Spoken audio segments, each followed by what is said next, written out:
about island conditions and island living, and I think you will recognize some of the experiences I will talk about here.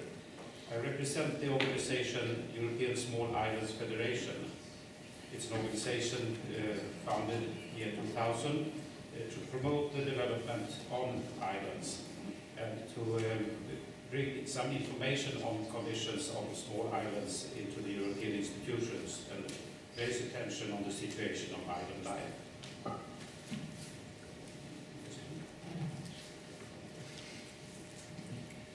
We used to say that the smaller the island, the bigger the problem. A very small island has usually only a few inhabitants, a few hundred inhabitants or a few thousand inhabitants. Anyway, it's relatively seen a small island, and this means that they have to solve very many problems on very few inhabitants.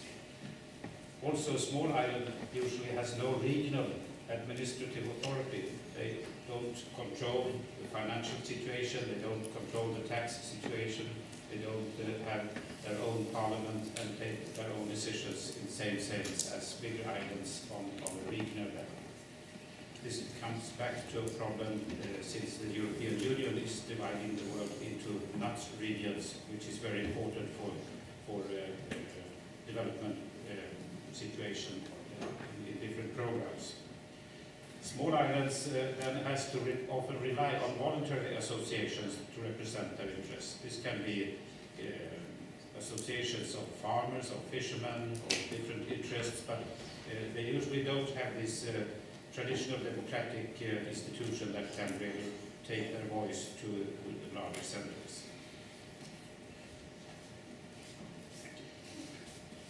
I will show you some slides just to show the situation on small islands. Maybe you recognize the situation eventually somewhere in Greece. This picture is from Scotland. You can understand the situation to get ashore in this place when there's a bit more waves coming in. There are about 1,200 small islands in Europe. More than 400,000 inhabitants living on these small islands. These numbers are from the members of these organizations. It's approximate figures, of course, because definition of small islands is always very interesting. What is an island? What is a small island? Etc. etc. If you go to the European institutions, island is not a very simple thing to define. For instance, islands that has less than 50 inhabitants is not counted as an island by definition in this house. There has to be more than 50 inhabitants. Surrounded by water is not good enough. There have to be more than 50 inhabitants. You have to be more than 1.5 kilometers long. You have to be more than a certain distance from mainland, etc. etc. And I understand that when you come to mountain areas, you have even more discussions on the definitions of what is mountain, where does it start, where does it end, etc. Okay. But on just simple things as definitions are also sometimes very important. Some figures just to show the variation. Some countries have very many islands. They are usually very small, and some islands have not so many islands. You see, for instance, in Italy, 100,000 inhabitants, 180,000 inhabitants of 29 islands. Then you can go to Sweden with more than 500 inhabited islands, but only 32,000. So the variation is very big among the European countries. There's supposed to be more. There are more things. 89 inhabited islands. This picture is interesting because of the administrative differences in different countries. Here you can see an area where you have islands that are on regional level and also islands that are not on regional level. Shetland, Orkney, and Western Isles are regions and have special attention, but also have special support in cooperating with other regional areas that can promote their interests. But apart from these regions, those three regions, there are also very many small islands that are not regions on their own. But also, if you go, for instance, to the Orkney Islands, which is the, what is colored? Lila? Something like that? Purple. Island in northern Scotland, you will find an area with something like 25 different islands, something like that. One is Orkney mainland, and the rest are very small islands. Most people live on the mainland area, and the others live on small islands. And the situation of the life on these areas are very different. So you have this situation with big islands and small islands, and regions and parts of regions.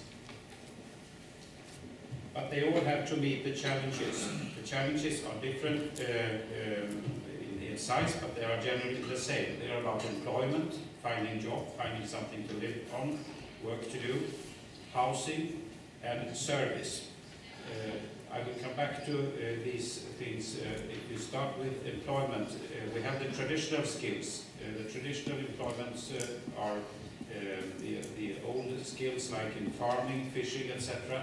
But also there are new forms of employment coming into the islands that can be, if you have the right technique, right communication, electronic communication, etc., you can start new professions on islands as well, where distance is not the problem. You can also make your living on the help of new technique. But the importance is to find employment. Housing is also a problem on islands, very much on small islands. There is really actually competition on housing. I think you have experience from this also in Greece. Houses that sometimes were not very expensive are today very attractive for tourists and can be cost very much money, go for high prices. So maybe the local people, the young people on the island can't even afford to buy the houses, even if they are old and not very modern. Also, there are very many ideas on the conservation, on how small societies on islands or in mountain areas, how they should look like, to just to picture of traditional style and so on. So conservation ideas make it sometimes quite difficult to build new houses in traditional areas, close to water, close to harbor, etc. Competition on housing is a raising issue. Service, of course, public service and commercial service. Public service with communication, schools, IT solutions, broadband, etc. is very important, but also commercial service is very important. These are the main challenges on the small islands. But there are, of course, very important positive factors. There is a very important cultural heritage on the islands. This is an important area to develop and to identify, and also for the European Union to identify island areas as a very important part of the cultural heritage and needs special attention and support. This is a lobster fishing guy from Ireland. Natural heritage. Islands and also the seas surrounding the islands, the shores, very many interests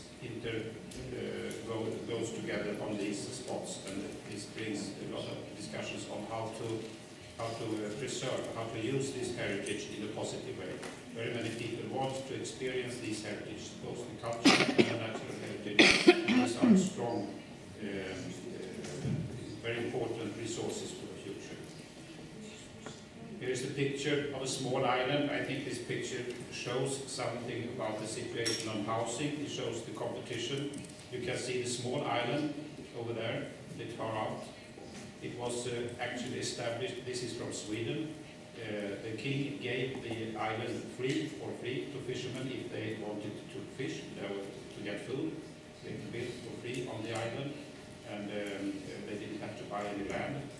And there were very many fishing boats in those areas. Today, there is no fishing boat at all. All houses have turned to summer houses, and the village is quite black in winter time. And the house prices on that island is about the same as in central Stockholm.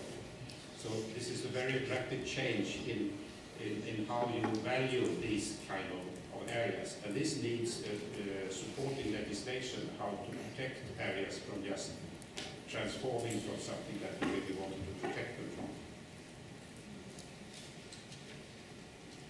Challenges is also specialization of economic activity and the reliance on the primary and tertiary sectors. We talked about agriculture, fishery, and so on. And this is it's difficult to establish the whole change of a production on a small island. And I agree with you, Bill, when you talked about finding the local products, try to do something very good of a very niche products that can really find a way to make a big part of the chain on the spot, on the island, then you can find a better sort of economic activity in that. But you also have a relatively low access to public service and facilities, and this is a very important challenge because you need these services and facilities. So there you have to stress on the authorities to bring this to the islands. And of course, the smaller the island, the bigger the problems. Another transportation picture. This could illustrate, it's not actually from the island of Scilly Islands in England, it's from the island of Egg in Scotland, this one. But got a report from the Scilly Islands in the Land's End outside of Cornwall in Scotland, in England. They have now changed the transportation system, so the last ferry stopped in October, and the next ferry goes in April. 1,000 inhabitants, because it wasn't profitable enough. There is a flight, you can go by plane, very expensive. The plane goes where there's no wind. You can ask people on Land's End if there's no wind between October and April. So they can sit 3-4 days on the airport ways for transportation. In summertime, very many tourists come in, then the ferry goes. So transportation is a very big problem. This picture is from Greece. This is small islands with less. In Greece, the definition of small islands is, as I understand it, a limit of 5,000 inhabitants. Maybe I should look on you now and see if somebody's nodding this way or this way. I don't know, but I heard this idea that the limit should be 5,000 inhabitants. And anyway, these red spots represent members of the Hellenic Small Island Network with about 65,000 islanders. And all islands struggle to overcome these constraints, these limited natural and human resources, the limited production possibilities, and the difficult access to markets and transportation problems. This picture from Lydra can represent some of these things: transportation problems, access, but also actually part of the situation on Lydra where you have a very strong emphasis on the cultural heritage. You don't want to bring cars to the island. It's not allowed to drive car on that island. Therefore, you have to do it in another way. So therefore, the donkeys. So it seems very old-fashioned, but maybe eventually, as we talked about, maybe it's modern. I don't know. You have to answer to that one. So what can the EU do for the small islands? I think it's very important for the European Union to recognize the existence of small islands. The definition today doesn't really recognize the existence of the small islands. This is, of course, a statistical problem about definitions and so on, but it's also a problem for the small islands themselves. We have to raise our voice to be stronger, to tell that we really exist. We know that there is a strong and effective information coming from the organization CPMR, Islands Commission, who is working on a regional level, and some of the islands, for instance in Greece, are on the regional level, and they are represented and well known, and their interests are well brought forward. But for the small islands, we have to raise our voice and try to make the institutions to understand the existence of small islands. And we have to describe our challenges, to give good descriptions, to give pictures, to tell the stories, to tell them how the situation is living on small islands, so that they can recognize the challenges. We also have to bring in, we also have to give attention to the small island situation in the future coming programs and legislation, and we talked about that recently about the forthcoming programs. We have 2 missions in the European Small Islands Federation to exchange experience between islands and to influence EU island policy. And we have 1 member from each country that has small islands. Each member has a national responsibility and 1 board member from each association. And you can find more information on the internet about this organization. Thank you.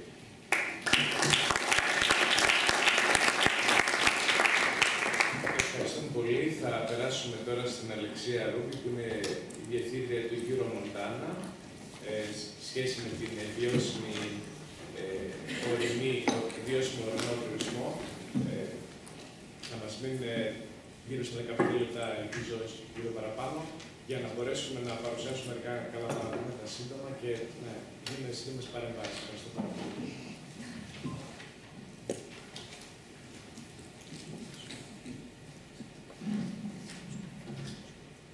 Thank you very much, and thanks for inviting us to have the speech. I'll try to catch up with the delay a bit, and a lot of things, very interesting things have been said already that will not be too hard.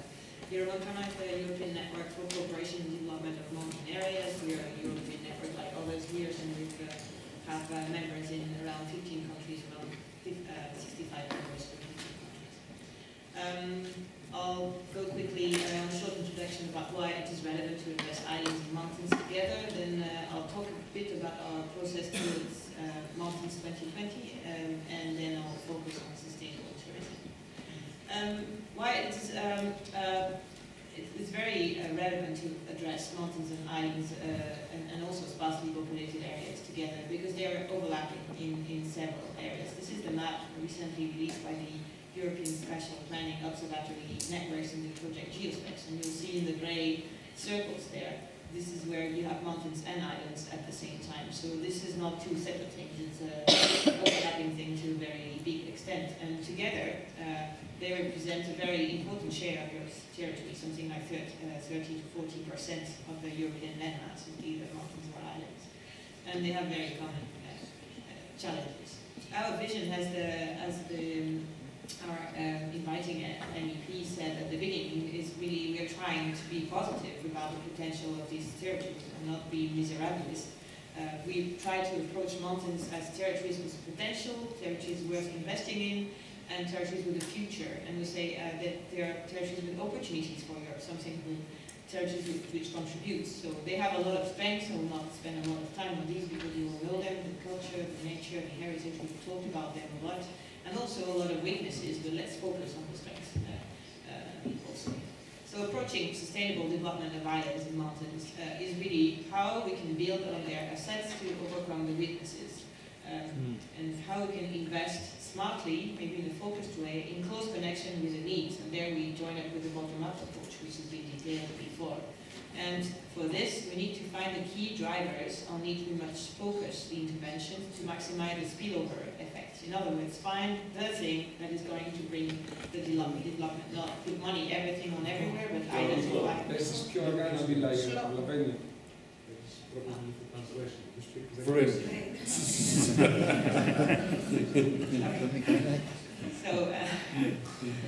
So you need to find the key drivers on which to focus the actions to maximize the spillover effect.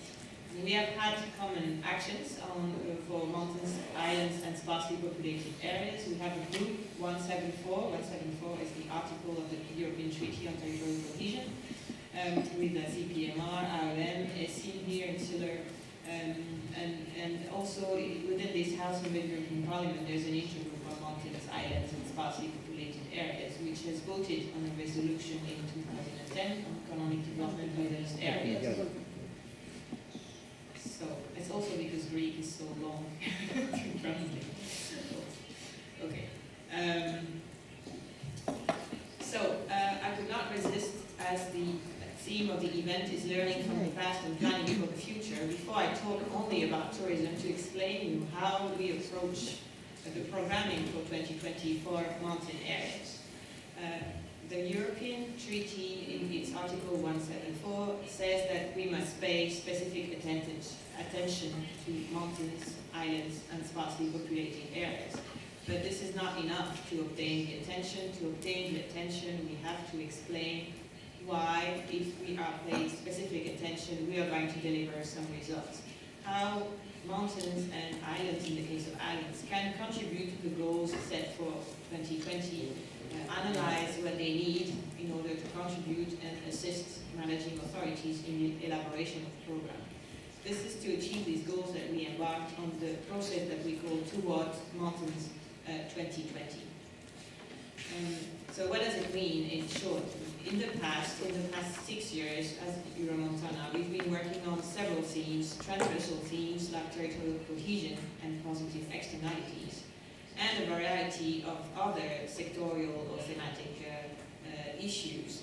And on this we have delivered a lot of reports, events like everyone has done. But now the question is, with the new framework that we are proposed by the European Union in quite top-down way, with everything that has been presented by Elad before.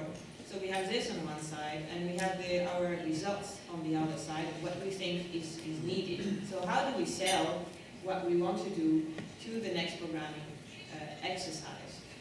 How do we formulate our needs so that they're listened to? And so we have these three components of the European 2020 strategy of smart, sustainable and inclusive growth, which has been detailed in these 11 thematic objectives of the common strategic framework. I'm saying all the buzzwords now. So for these 11 objectives, we have tried to answer the following questions. What the EU wants to deliver? That's the key question. What do they want? Then how mountains can contribute? We have to demonstrate and explain this. What do they need in order to contribute? And examples of actions, practices, things that have been done, projects that delivered successfully. So all this we have compiled in this document. You have the cover here. And if you search, if you web search the term Mountains 2020, you will find this document, and I encourage you to read it if you're in a mountainous area. It's really for the mountain stakeholders and policymakers as a way to approach the next programming exercise, capitalizing all our knowledge, but into this new setting that is proposed by the European Union. So now let's focus on sustainability.